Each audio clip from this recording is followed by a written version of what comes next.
Welcome back to Politics in Focus. I'm Jennifer Lewis Hall. Well, April is World Autism Month, a time when many groups hold events to educate local communities and raise awareness about autism. Now, the Centers for Disease Control and Prevention say that about 1 in 36 children and an estimated 5.4 million adults in the United States are living with autism spectrum disorder.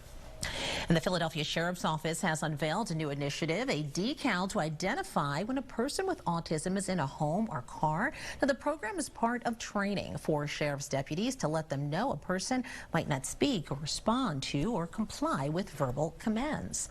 And joining us in our studio is Sheriff Rochelle Bilal to talk more about this. Sheriff Bilal, welcome to In Focus. Thank you for having me. It's a pleasure to have you here today. This is such a great initiative, and I really wanted to just start with saying, are you just so proud this has come to fruition? Tell us a little bit about just the process.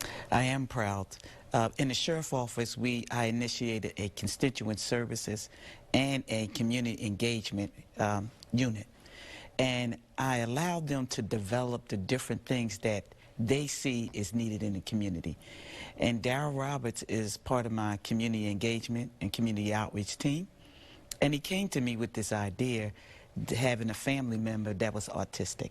All right, and you actually had, a press conference. We were able to attend that to really launch this, as we just saw in that video. And you were able to talk with, and people could hear from, people from the mayor's office as well as CHOP. Let's listen in.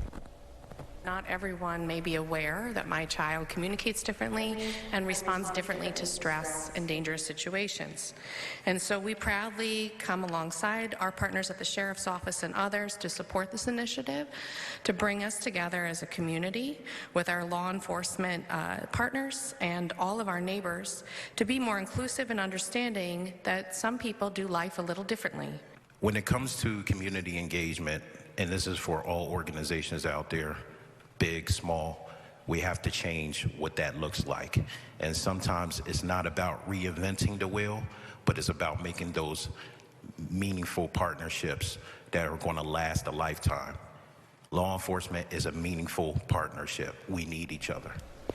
Again, those are part of the community partners that you had gathered at the mayor's office to talk about this, a big event this weekend to really bring people together to raise awareness about this. And you really talk a lot about unity and inclusivity.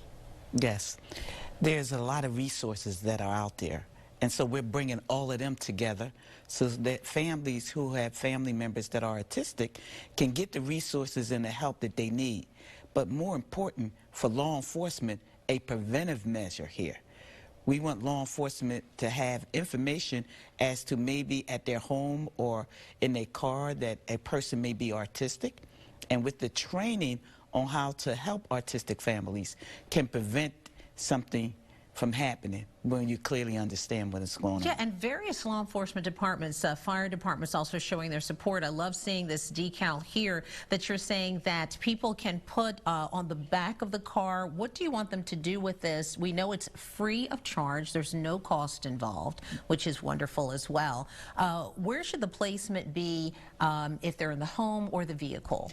You can put the decal in your window, your front window, so that as any law enforcement or first responder come up to your house, they can see that.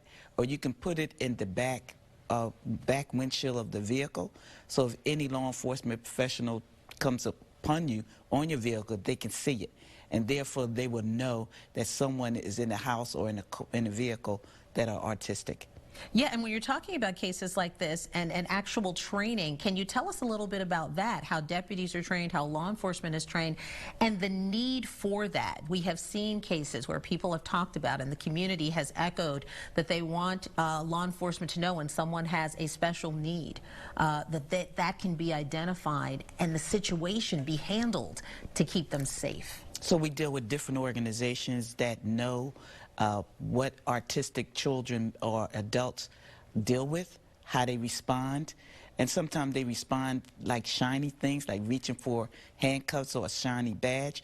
We want law enforcement to know that that's not an offense on them, but letting them know that that's part of the process when you're dealing with someone that's autistic. So they get different training from different agencies across the city. Yeah, and getting people to participate in this, what has that been like? I mean, from the 76ers, we talked about to CHOP, to various agencies, to various city council representatives. The list goes on, quite an extensive list. What was it like getting people to partner in this and then having an event that is this weekend and having people come out? Is it more even than only the decal and its function? I think everybody came together on this one.